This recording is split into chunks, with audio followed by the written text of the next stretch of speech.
Professor, eu queria começar comentando sobre o seu mais recente ensaio, né, A Acropedagogia do Vírus. O senhor afirma que a quarentena provocada pela pandemia é, afinal, uma quarentena dentro de outra quarentena. Por quê? Bem, fundamentalmente porque a quarentena é confinamento. Confinamento é encerramento. E o encerramento não é só físico, mas também ideológico nas nossas sociedades. A quarentena propõe-nos um confinamento físico, mas nós vimos de um confinamento ideológico desde há 40 anos, e esse confinamento consiste na ideia de que nós vivemos nesta sociedade, que é uma sociedade muito geradora de injustiças, que aliás se tem vindo a agravar ao longo dos últimos 40 anos, com a concentração da riqueza e obviamente também com a crise climática, que está aliás relacionada com as pandemias, mas com a ideia de que não há alternativa. A célebre frase que é atribuída a Margaret Thatcher de que there is no alternative. Portanto, não há alternativa. Portanto, a sociedade é a sociedade capitalista, é esta sociedade em que a gente vive, não pode ser de outra forma. Era um modelo que começou a ser, de facto, posto em prática fora da Europa, foi exatamente no Chile do Pinochet. Depois foi posto em prática o sistema neoliberal com algumas variações também nas ditaduras da Argentina e do Brasil. E depois, obviamente, em 76, quando a Thatcher veio ao poder, depois Reagan, enfim, em 80, e em 89 cai o Muro de Berlim. E a partir daí parece confirmado que realmente que não há alternativa. Porque a alternativa até então considerava-se ser que há um mundo socialista que, com todos os defeitos, que nós, aliás, não queremos de maneira nenhuma adotar, mas imaginamos que há uma ideia socialista como alternativa à sociedade em que a gente se encontra. A partir de então surge a ideia de que não há alternativa. E isto teve uma transformação política extraordinária. É porque até então a política permitia, em todos os países, de uma ou de outra forma, que se discutissem alternativas civilizatórias. Isto é, outra maneira de viver, outra maneira de consumir, outra maneira de produzir, outra maneira, enfim, de organizar a sociedade. A partir de 1989, digamos simbolicamente, nós não vamos ter nenhuma alternativa. A alternativa é viver assim esta sociedade. Pronto. E isto, para mim, é uma quarentena ideológica, porque as sociedades sempre viveram com alternativas, sempre ao longo da história houve sempre dissidência, houve sempre construção, houve sempre ideias alternativas, e de facto, nestes últimos 40 anos, isso foi muito difícil, porque continuou a gente a falar de socialismo, mas ou os indígenas como o suma causa, outras maneiras de viver, etc. Mas tudo isso foi considerado totalmente marginal, utópico, porque a sociedade ia ser assim. Um autor até, que foi o Francis Fukuyama, escreveu um livro, O Fim da História. Pronto, a história terminou e agora é sempre assim. Eu considero isso uma perigosa quarentena e relaciono as duas quarentenas. Porquê? Porque eu acho que esta quarentena a que estamos sujeitos agora, e portanto esta pandemia, de alguma maneira, foi provocada pelo modelo de desenvolvimento que nós aprofundamos desde então até agora, e o modo de não nos estarmos a proteger, defender bem dela, também depende dessa tal quarentena do neoliberalismo que vivemos há 40 anos. Por exemplo, desde há 40 anos chegou à conclusão a que tudo o que dá lucro nos serviços públicos deve ser privatizado. Assim se começou a privatizar a saúde, a educação, o sistema de pensões e, portanto, sempre que há áreas onde o capital pode entrar, o Estado deve sair. E daí todas essas políticas de privatização. O que é que isto significou na saúde? Que os países se foram incapacitando para resolver uma emergência, para responder a uma emergência. Isto não aconteceu apenas nos países menos desenvolvidos, aconteceu aqui na Europa. Por Sim, exemplo, na Itália e a França, que foram os dois países que mais privatizaram a saúde. Portanto, quando a pandemia veio, os países não estavam preparados. Há 20 anos a Itália estava mais bem preparada que agora. Até Portugal, que não sim, privatizou totalmente o seu sistema, também estaria mais bem preparado há 20 anos do que está agora. Portanto, a pandemia teve esse papel de despreparar os países e os Estados para se protegerem eficazmente de uma pandemia. Compreende? Portanto, é esse sim. o efeito que a quarentena. Por outro lado, a quarentena do capitalismo neoliberal aprofundou um tema que já vinha de muito trás, bem, desde o século XVI, desde a colonização, que é o facto de nós concebermos a natureza como um bem infinitamente disponível e que nos últimos tempos se entendeu que a grande lucratividade do capital, das forças do capital e da economia em geral, viriam exatamente daquilo que nós chamamos o extrativismo, isto é, extrair riquezas da natureza. Isto aconteceu independentemente dos partidos serem de esquerda ou de direita. Aconteceu no Brasil também durante os governos do presidente Lula. Era a ideia de que, ainda por cima, numa época em que, devido ao desenvolvimento da China, havia uma grande procura de recursos naturais, de minérios, de agricultura industrial, então fez-se uma intervenção e uma interferência brutal com a natureza. Ora bem, já há muito que nós sabemos que esta interferência com a natureza, esta ideia de que a natureza é infinita e é infinitamente disponível, tem vindo a alterar os ciclos vitais de regeneração da natureza.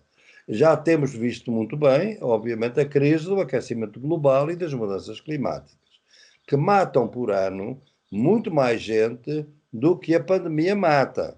Só que matam de uma maneira difusa e lenta e que não se transforma numa ação política, numa crise política. A pandemia torna-se uma crise política porque é muita morte ao mesmo tempo em muitas partes diferentes do mundo, não é? Mas, portanto, este modelo de desenvolvimento foi-nos mostrando, e hoje os estudos estão aí. Eu estou a escrever agora um livro que vai sair em outubro pela Boitempo, sobre este tema, depois desse outro que mencionou, em Já tem que o nome do livro? Já tem um nome ou ainda? o futuro começa hoje. Ah, A trágica transparência do vírus. O futuro começa hoje. Porquê? Porque realmente me parece que o vírus nos está a dizer que nós temos que mudar de vida, porque se não mudarmos de vida, então nós vamos passar a vida em casa, provavelmente, aqueles que se podem proteger. que o vírus é um mensageiro, um pedagogo também, né? Um Ele traz pedagogo, todas as... eu uso muito a metáfora do pedagogo, porque aqui, sobretudo na Europa, e também, mas na Europa, veio muito a ideia da metáfora da guerra. O vírus é um inimigo. E, portanto, como é um inimigo, há que matar, nós estamos em guerra. O Macron, por exemplo, na França, disse: o nosso inimigo é o vírus e nós estamos numa guerra. Como se o vírus fosse uma coisa externa a nós. Ora, os vírus e as bactérias são fundamentais para a nossa vida.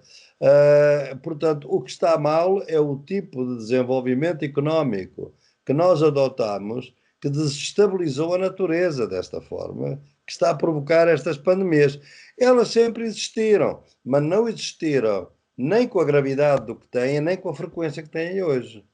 Veja, só para lhe dar um exemplo, a chamada gripe espanhola de 1918 levou 2 anos a atingir o mundo inteiro.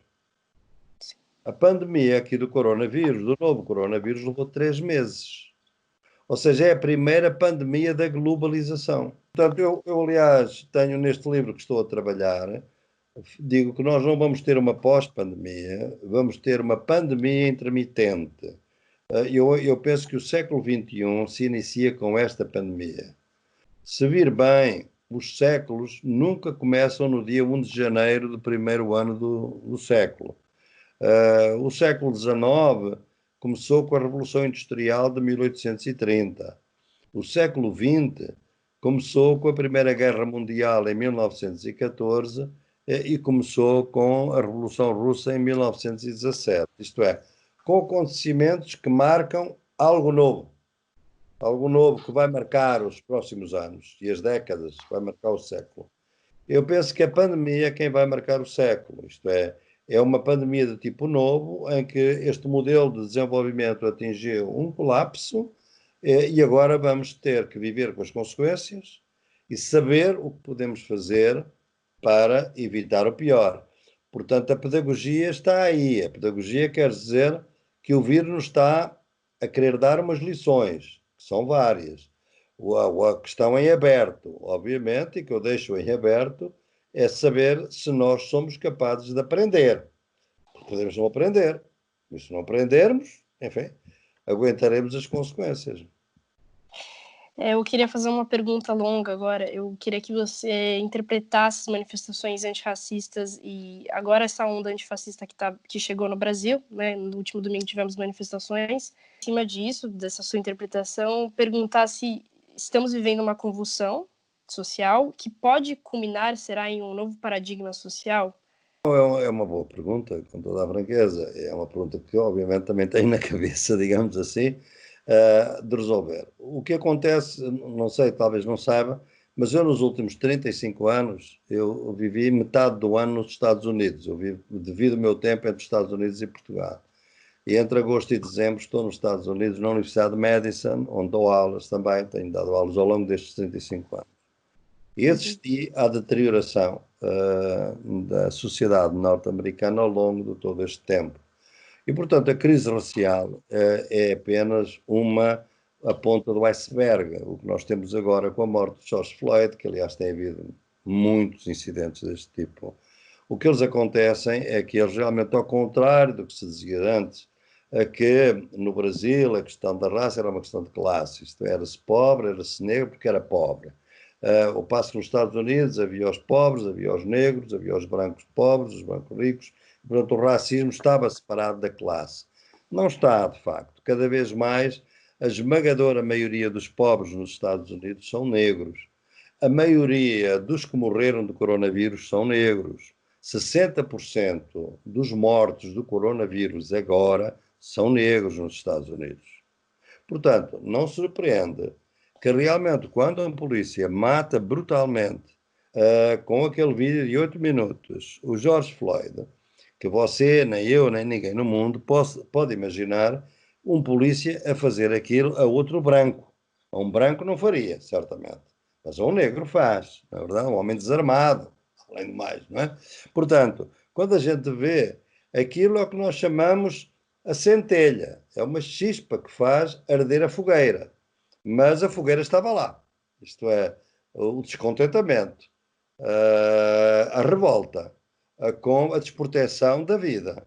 O que aconteceu em Nova Iorque, o que está acontecendo nas outras cidades, onde normalmente as pessoas não têm condições de confinamento e, portanto, não estão, obviamente, em condições de se poder defender. Portanto, o racismo no Brasil, nos Estados Unidos é apenas uma manifestação mais de uma sociedade muito polarizada e muito desigual no plano económico e onde a raça é um fator fundamental para entender também. Não quer dizer que não haja negros da classe média, mas as grandes maiorias dos negros são quem está na prisão e são, obviamente, quem está nos bairros pobres que não se defende. Se olhar bem para o Brasil neste momento, a situação não é assim tão diferente quanto isso, não é? E se vir bem, politicamente, ela está a ser tratada praticamente pela mesma forma. Veja, ou veja os paralelos que são impressionantes. Trump começa pela primeira tentativa a negar que o vírus é uma coisa importante. Que o vírus vai passar, como ele diz, na Páscoa já não existe, vem o calor, já não há vírus. Não é? Bolsonaro vai dizer que é uma gripezinha, que não tem. Chamamos a isso, nas ciências sociais, negacionismo. Negacionismo. Pronto, negaram as coisas. Em segundo lugar, todos eles vão transformar a luta contra a pandemia, nunca vai ser uma luta principal, porque vão fazer uma opção e uma dicotomia errada entre economia e vida. Isto é preciso defender a economia. Como é preciso defender a economia, o país não pode fechar. É a preocupação de Trump. É a preocupação de Bolsonaro. E como tal, nem defendes a economia, nem defendes a vida. Porque os Estados Unidos está numa recessão económica enorme, com 40 milhões de desempregados, e o Brasil caminha para uma recessão muito grave e para, obviamente, uma mortandade também enorme. Ou seja, estes políticos equivocados cometem dois erros. Não resolvem a pandemia, obviamente, nem põem a economia a funcionar. Porque é claro, qualquer cidadão entende isto, é que a economia não pode prosperar em cima de um monte de cadáveres. Não, é? Tem que ser gente saudável. Se não houver gente saudável na economia, como é que a economia avança? Não é? Portanto, também nota isto. Em terceiro lugar, todos estes, os dois, é o paralelo, porque o Bolsonaro é a caricatura tropical do Do Trump, Trump. de alguma maneira, não é? Mas é transformar, tentar distrair a atenção da sua incompetência para defender a vida, criando uma crise política. Então, o Trump está a criar uma crise política neste momento, dizendo que a culpa é dos governadores democráticos, tem que intervir com as forças militares. Quer dizer, é quase um golpe de Estado, porque nos Estados Unidos o exército, desde o princípio do século XX, penso eu, que ele nunca mais voltou a entrar em ruas, digamos assim, o exército no plano interno. Não é? Portanto, a provocar uma guerra civil, digamos assim, uma crise política, uma guerra civil. Se olhar bem, por ora o Brasil, o presidente Bolsonaro está a seguir a mesma estratégia. Está a criar uma crise política, insurgindo-se contra o STF, insurgindo-se contra o Congresso, insurgindo-se contra a democracia e o modo como ela funciona, exatamente para distrair a atenção de que não é capaz de resolver o problema da pandemia porque é incompetente. E, portanto, nós estamos a assistir a cada passo exatamente isto. E a tragédia disto é o seguinte: o Brasil tem é dos únicos com os Estados Unidos, tem duas crises para resolver e como elas estão relacionadas, nem resolve bem uma, nem resolve bem outra. Porque para resolver a pandemia era preciso que não houvesse crise política. Não há nenhum país que tenha substituído duas vezes o Ministro da Saúde durante a pandemia. É o único país do mundo que faz isto. Até o Trump, com todos os problemas, aguenta o falso, que é o conselheiro dele para a saúde, não é?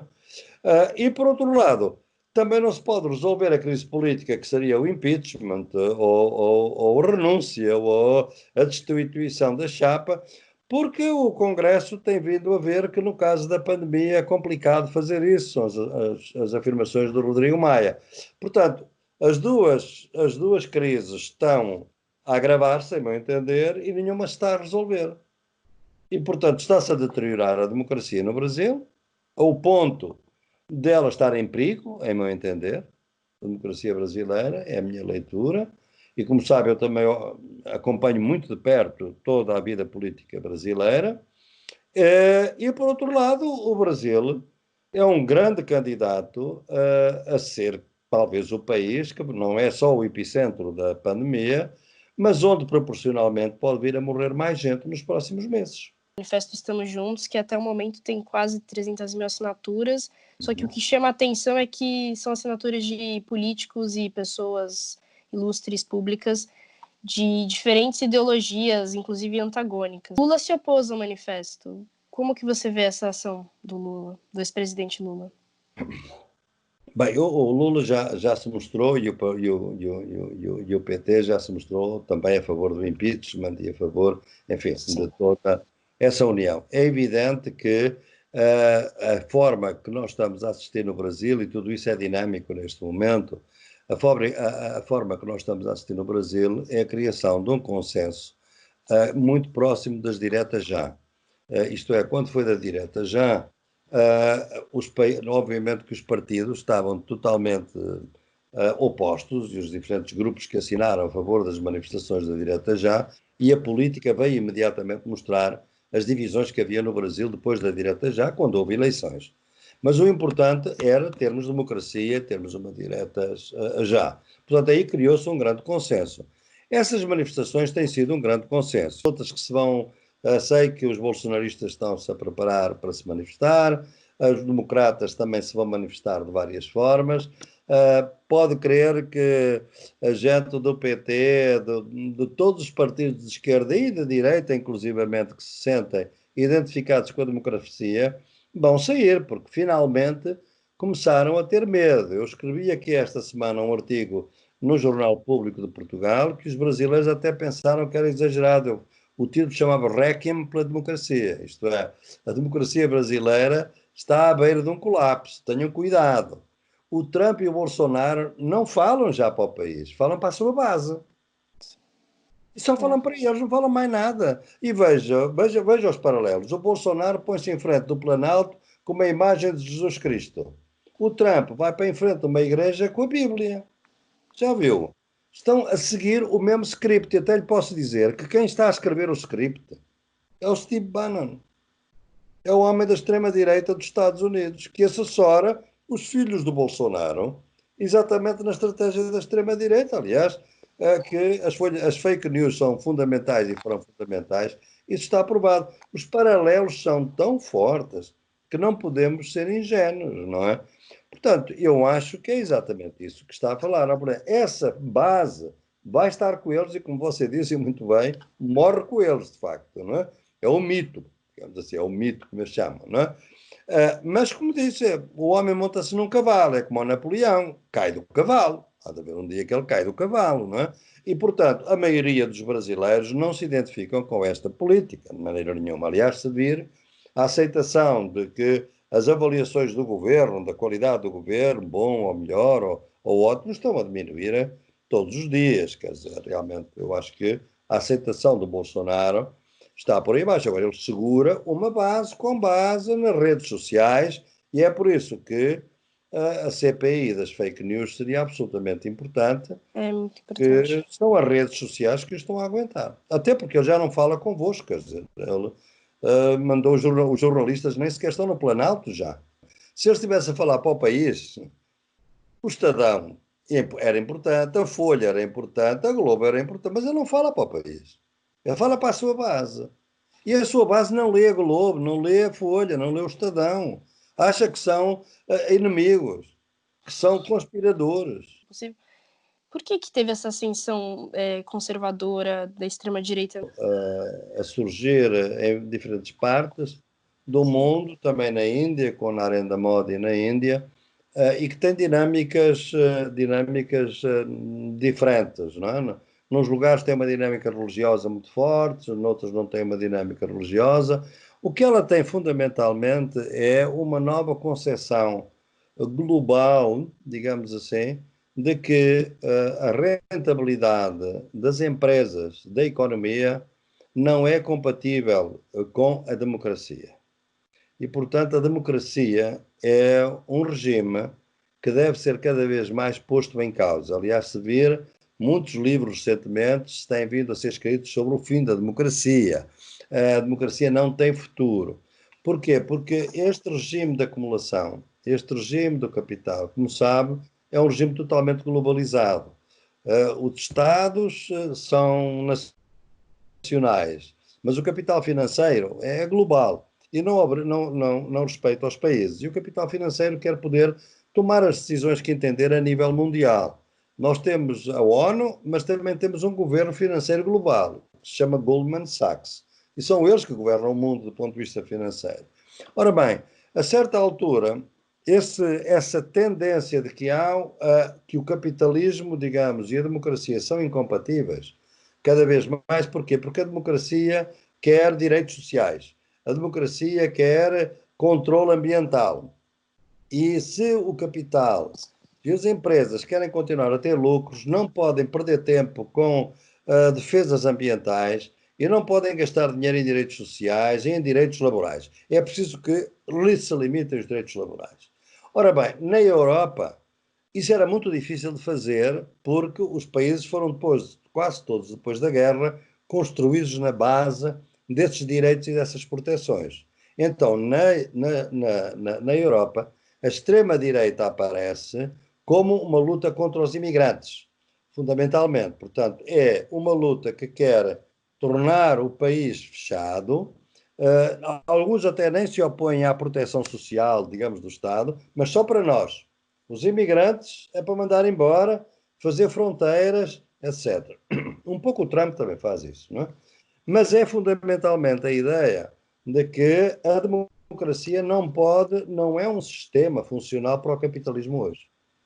As medidas que o Brasil quer impor neste momento, Paulo Guedes, não se podem impor democraticamente. Isso eu digo-lhe. O pacote todo que ele tem na mente. E é por isso que agora já há um pacote alternativo emergencial do Braga Neto, que obviamente um não coincide com o outro. Ora, o Guedes, onde é que ele aplicou o modelo dele? No Pinochet. O Pinochet foi uma ditadura. Ele sabe que em democracia não é possível aplicar aquele sistema. Porque as pessoas vão para a rua, vão protestar.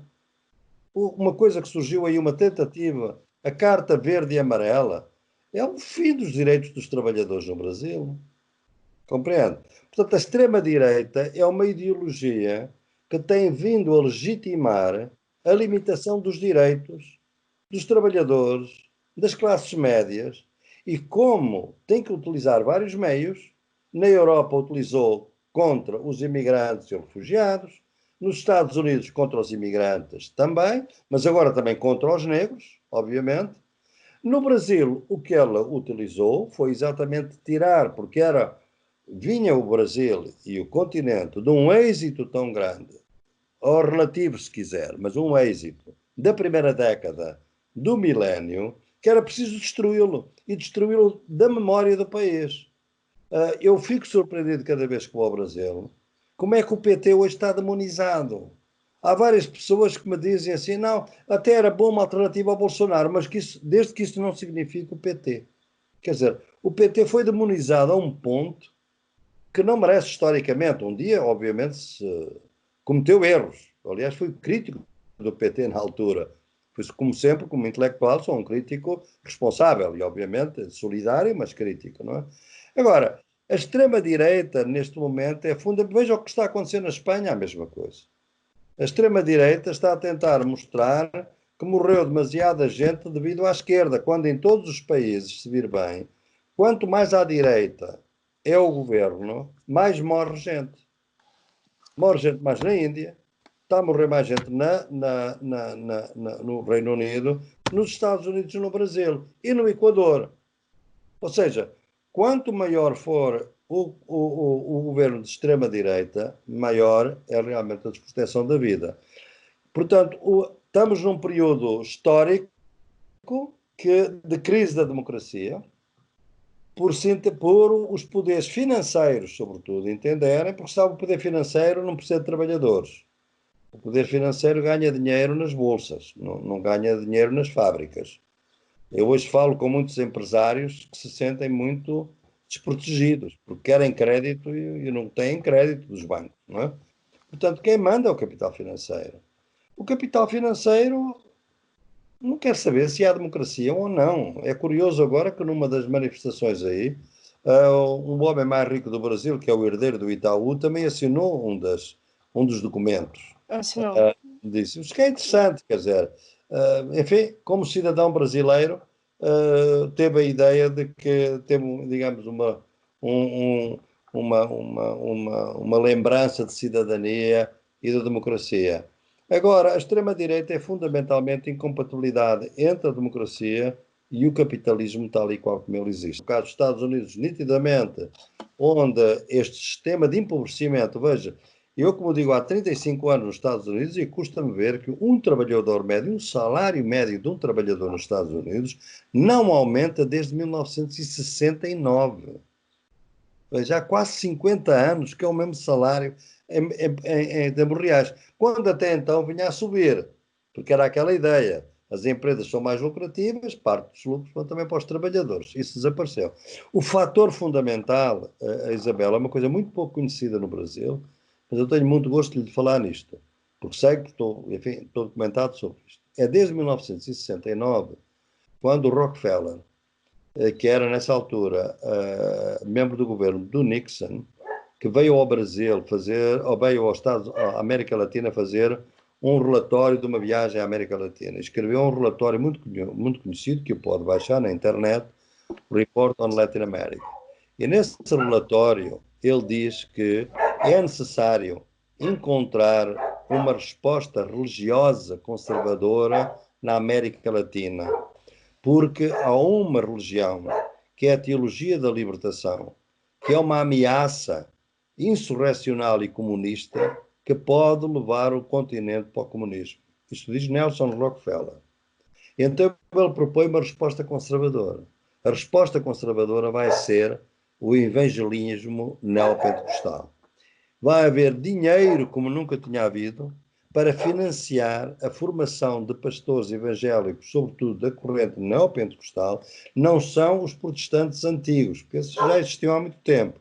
Os presbiterianos, os batistas, já existiam há muito tempo. São os evangélicos neopentecostais que vão com uma missão fundamental. É fazer com que as pessoas esqueçam que realmente, se são pobres, têm que rezar. Se são ricos, é merecimento de Deus. Chamou-se a isso a teologia da prosperidade. Menos de 10 anos depois, é fundada a Igreja Universal do Reino de Deus, que é um resultado disto, que é hoje um grande empório. E a partir daí o senhor vê por todo lado como é que estão os evangélicos, qual é o poder que eles têm. O prefeito do Rio é evangélico, o nosso Bolsonaro, o vosso Bolsonaro, embora digam que ele é católico, mas é um homem que faz todo o namoro aos evangélicos, não é? Tem, quer dizer, que alguém que põe como os direitos da cidadania uma ministra como a Damares está a dar uma mensagem muito grande e a dizer que se um ministro para o Supremo Tribunal também teria que ser evangélico, não é? Vai à América Latina e a presidenta da Bolívia é uma evangélica e também vem com a Bíblia. E está o Bolsonaro com a Bíblia. E na Costa Rica, o segundo candidato, que por pouco perdeu as eleições, era um pastor evangélico. Ou seja, houve aqui um projeto, digamos, dos Estados Unidos de controlar a ideologia do continente pela via religiosa para impedir que as massas empobrecidas se revoltassem e se revoltassem contra a injustiça e contra a desigualdade. E é por isso que hoje você tem no Congresso a bala, o boi e a Bíblia. Acredita que o modelo neoliberal que está em curso aqui no Brasil pode ser botado em xeque agora? Talvez um Estado maior seja pensado depois da pandemia? Sem dúvida, não é preciso ir muito longe, temos aqui uma experiência que é o Portugal. Quer dizer, as experiências de Portugal, nem sequer no Brasil, são muito conhecidas, não sei porquê. A imprensa não lhes tem dado tanto valor. Mas nós tivemos uma crise neoliberal gravíssima aqui em Portugal entre 2011 e 2015. Em 2016, o governo, um governo de esquerda, moderada, mas só com partidos de esquerda, sem partidos de direita, resolveu pôr o neoliberalismo de lado e ir com uma política económica contra as receitas do neoliberalismo, até contra a União Europeia, com moderação, mas fazê-lo com muita força. E o que é que aconteceu? É que fazendo tudo, por exemplo, travou as privatizações, travou a degradação dos salários, travou a degradação das pensões mais baixas, começou uma certa política de consenso, digamos, social. E o que é que aconteceu? A economia começou a crescer. Até à pandemia, a economia portuguesa crescia mais do que a economia da União Europeia. Baixou o desemprego. Portugal estava, antes da pandemia, com 5%, 4, 5% de desemprego, o mais baixo da Europa. A imagem pública do país melhorou. A dívida financeira subiu de estatuto, porque a imagem do investimento melhorou no país. Até a Madonna veio viver para Portugal, porque era um país muito pacífico e onde se podia viver bem, fazendo tudo ao contrário da receita do neoliberalismo. Portanto, Portugal mostrou em 2016 que o neoliberalismo é uma mentira. Os brasileiros vão aprender que o neoliberalismo é uma mentira. O neoliberalismo é uma coisa muito importante para fazer uma coisa, e faz muito. Concentra a riqueza, porque transfere a riqueza das classes pobres e das classes médias para os ricos. Mas não vai aumentar o emprego. Aquilo que diz o Paulo Guedes, quando eu estava a ouvi-lo no vídeo, aquilo é tudo mentira, aquilo não funciona, nunca vai funcionar, a economia não vai crescer. Pode crescer uma coisa pequena em algum setor, mas não vão crescer como estão a pensar. não vai diminuir o desemprego, porque é evidente que o neoliberalismo não é para fazer crescer a economia. Não o fez em nenhuma parte do mundo, Isabel. Essa é a grande mentira, claro. Uma coisa que vem dita pelos Estados Unidos, que toda a gente acredita que o que sai da Casa Branca é verdade da Bíblia. Não é, não é? Dita pelo Fundo Monetário Internacional e pelo Banco Mundial, tem que ser verdade. Não é verdade, é mentira. É um mecanismo de transferência de riqueza. Para Portugal agora, chegou a esta pandemia e estamos a resolver bem. É talvez o país da Europa que está a resolver melhor, onde houve mais incidência. Os países do leste houve menos, não é? Sim. Onde houve mais, que resolve melhor. Portugal estava preparado um pouco mais. Porquê? Porque estávamos com... Era o único país, veja lá, o único país da Europa que tinha um superávit no orçamental. Isto é, tinha mais receitas que despesas no orçamento deste ano, que estão agora a ser gastas, obviamente, para... Por isso é que nós não estamos a aumentar muito o desemprego. Porque tivemos um sistema chamado layoff, que é pagar às empresas para manterem as pessoas empregadas. Está-se a calcular que o emprego pode ir até 8%, não é? Mas não vai atingir a proporção que está nos Estados Unidos com 40 milhões de desempregados. Eu ia comentar que um dos seus últimos projetos, o Alice, Espelhos Estranhos e Lições Imprevistas, você fala justamente sobre essa reinvenção da emancipação social. Primeiro, eu queria que você explicasse um pouco o que seria essa reinvenção da emancipação social e se o momento que a gente está vivendo é propício a isso. 3 cenários. Um cenário é que não mude nada e que, se não mudar nada, vai tudo para pior. Porque as economias vão ficar muito mais debilitadas, vai haver uma depressão grande, e se todos os países que estão neste momento a endividar-se tiverem que pagar as dívidas, elas são impagáveis. E, portanto, só com austeridade. E com austeridade vai haver violência, vai haver turbulência. E a Isabela, veja o que estava a acontecer no continente, já vítima do neoliberalismo antes da pandemia. Veja como estava a Colômbia e veja como estava o Chile. Estavam todos em pé de guerra, não é? E aí o que é que se dizia no Chile? Basta. Quer dizer, já não, como ele dizia, já nos tiraram tudo, até nos tiraram o medo. Portanto, é evidente que o primeiro cenário é um cenário distópico. As coisas vão a pior. Não é? Um segundo cenário é tentar emendar o sistema para que as coisas não se agravem demasiado e fazer algumas mudanças. Por exemplo, fortalecer o orçamento da saúde. O SUS, no caso do Brasil, devia ser completamente refinanciado. Transformar-se, obviamente, controlar mais os seguros médicos privados no Brasil, que têm um poder quase monopolístico, e avançar muito com o sistema público de saúde, com dignidade, etc. Portanto, são medidas que vão ajudar a criar alguma almofada de proteção quando vier a próxima pandemia, ou esta pandemia na segunda onda, digamos assim. Os hospitais, obviamente, têm que ser, estão todos em colapso no Brasil, em grande parte. Os do Rio e de São Paulo estão em colapso, não é? Portanto, é evidente que tem que haver um investimento aí. Pode não haver. Se for não haver, então a situação é terrível. É o primeiro cenário. No segundo cenário é isto. O segundo cenário não resolve muito das coisas. Porquê? Porque nós vamos continuar a fazer pandemias, vamos continuar a ter um modelo de desenvolvimento que vai continuar a produzir todas estas tragédias. Portanto, eu penso que nós vamos entrar, como eu dizia no Ulisses, numa transição paradigmática para uma outra civilização. Lentamente, leva décadas. E essa vai ter muitas dimensões. Uma das dimensões é que a gente tem que mudar imediatamente a nossa matriz energética. Nós não podemos continuar a gastar a energia fóssil, como é agora. Nós temos que ir para outras energias.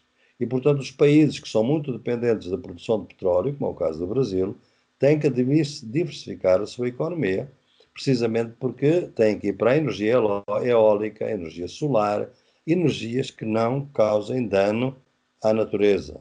Nós temos que terminar, mas é terminar de um momento para o outro, o desmatamento da Amazónia.